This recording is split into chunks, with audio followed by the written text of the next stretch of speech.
Hey everybody, this is Greg-Petix, founder, curator, docent, and gift shop employee at the Petixonian Institute for Comic Book Studies. This is our first episode, and I wanted to start off with something that was very meaningful to me as a youngster. This comic kind of blew my mind. One of the earliest undergrounds I bought. At the time, I was mostly reading the Micronauts by Bill Mantlo and Michael Golden, and the Avengers, or various superhero comics. And I had an experience with some other types of comics like Elf Quest, and but I started getting the undergrounds, which were for adults. And this comic in particular, after reading it, really it's quite moving, and I didn't even realize comics could do that. It was, well, I'll show you. It's kind of a sad little comic, but funny too. So, this first comic that we're going to showcase on the first episode is The Man by Vaughn Bodé. This comic was originally, the comics within were little comic strips in the Syracuse college paper, where Vaughn Bodé went to college. In 1966, he collected them, published them, and I think the University Press might have done it for him, basically as a fanzine. But after that, next few years, Vaughn Bodé becomes one of the biggest underground comic artists ever, and becomes very popular, creating Cheech Wizard, Cobalt 60, doing comic strips for men's magazines, and I believe even National Lampoon they already started working for, doing Cheech Wizard strips before this edition came out.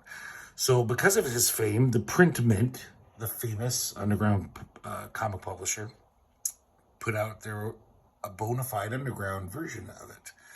So this is 1972. As we can see, it's a very primitive Vaughn Bodé art style. He was much younger than any of his famous underground work, but it still looks pretty damn good. He's got that amazing cartoony style, very rubbery, just very, just natural looking. It just flows out of him. Beautiful colors. Vaughn Bodé was amazing at color. So let's look inside. Yeah, there we got the indicia. We got, 1972. I think this is the first edition because it's 50 cents. At some point, I think I loaned my original copy and lost it, because I noticed that this one, in college, there was a used record store. Well, they sold everything: books, records, VHSs, and almost all their comics were just thrown into a quarter pile. That's all they had, really. And it still has the Bookman sticker, so in the mid to late 80s, you could still find this for a quarter, which is amazing to me, because it's one of the best comics ever made, definitely from the undergrounds.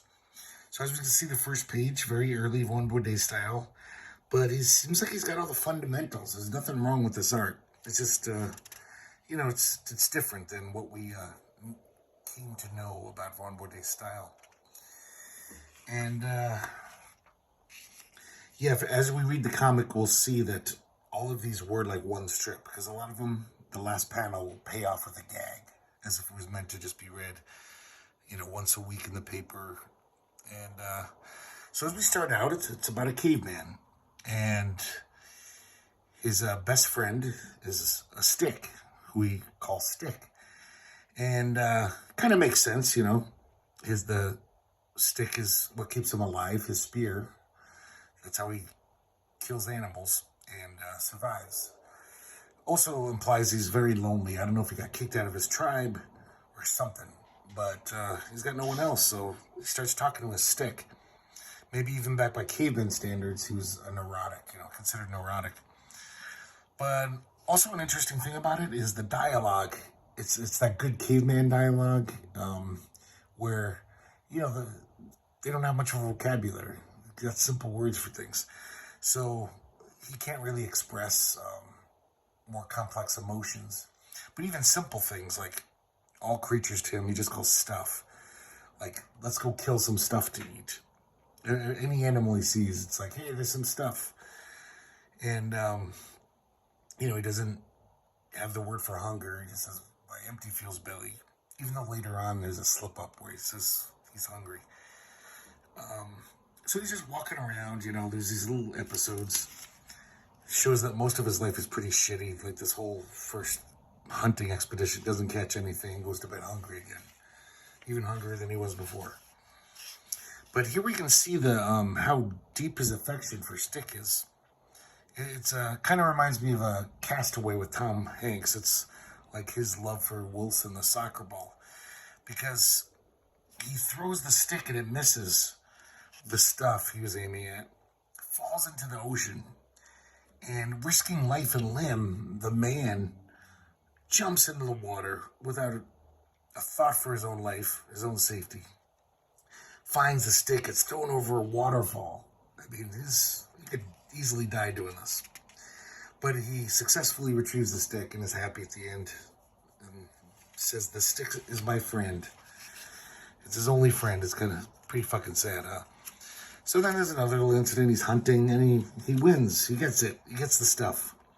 So now he's going to have a little less sad time with a full belly. And he's kind of an existential caveman. Even though he doesn't have the vocabulary to express his feelings, he definitely has what, he's a man, a human with thinking about other things other than eating and sleeping. So he's basically kind of talking about how he's still empty even after he's eaten. And he's basically talking about his head, his brain, his emotional state. He feels empty. And he's even kind of a philosopher, or maybe a scientist even. He doesn't really know what he's talking about, but he's looking up at the night sky. And he thinks the little holes in the dark are not empty, because that's what stars. Most cavemen would just say, oh, those must be holes in the sky, but he thinks maybe they're full of sticks or something. Basically, after a second, he says, I'm stupid. Because he is stupid. But he still has that inquisitive brain, which is kind of, I guess, human beings' thing, This little sequence is not much happens. He just gets caught in a rainstorm. And I've never seen raindrops drawn like this. I love this. They're really big, fat, cartoony raindrops. Almost abstract. And it's kind of neat, though. It gives you a sense of how powerful the storm is. And, back then, being out in the elements, you could die. It was serious business. But, I just love this cartooning. Just the movement when he's running around. It's good stuff. Here's another little incident. There's this bird, and he's going to basically show some humanity. Instead of just, he's going to try to pull the bird out of a tar pit. And almost like he does, not just to eat it. He's actually feels sympathetic. It's like, oh, don't cry, we'll get you out. But then the bird snaps off a little end of stick. And the man gets so mad, he just whacks his head off. Because, the stick is his best friend. So here's another little comical incident where you find some fire. Some lightning must have hit a tree or something. He doesn't know what it is. He thinks it's alive because it's moving around, the fire. So he shoves this branch of it in his mouth. Goes running off in pain. So, early on, Vaughn Bodé is showing a pretty good sense of comic timing. A lot of these things are pretty, just good cartooning, funny cartooning. He's already got that down. So here's where the story takes a turn. He actually, one day finds a lizard, and he gets the notion in his head for some reason not to eat it. He said, he basically says, Stick, maybe we'll keep this stuff, and maybe he'll be our new friend. And we'll hang out with him. But as you can see, he's not a very good caring pet owner. He's just dragging this poor lizard around by the neck. There's really good comedic facial stuff on this lizard. This is classic, Warner Brothers cartoon or Tex Avery, just good stuff. So he's happy though. He's he's got a new friend. And this friend actually seems to, well, he's animate, first of all. And then we have another little incident where it's snowing out. He loses his lizard friend, whose name, he calls him Erg, because that's the only sound he makes. So he's like, oh, then I'll call you Erg. But he finds Erg again. He's very happy, even though Erg is like frozen to death, half frozen to death. He's not dead. But, I mean, he's fucked up. So then, one day they're hanging out at the cave, and a mouse comes out, and Erg goes for it.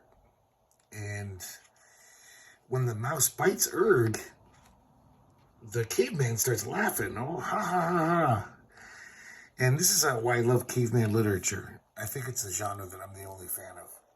I love reading stories about cavemen where you find out, you know, what was the first time a man felt jealousy? Or what was the first time a woman, you know, cracked a joke or something?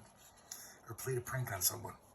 So the caveman even comments, he's like shocked almost. He's like, I made a new sound. It came out of me. I couldn't help it. Go get bit again, Erg. So that'll happen again. He doesn't even understand laughter.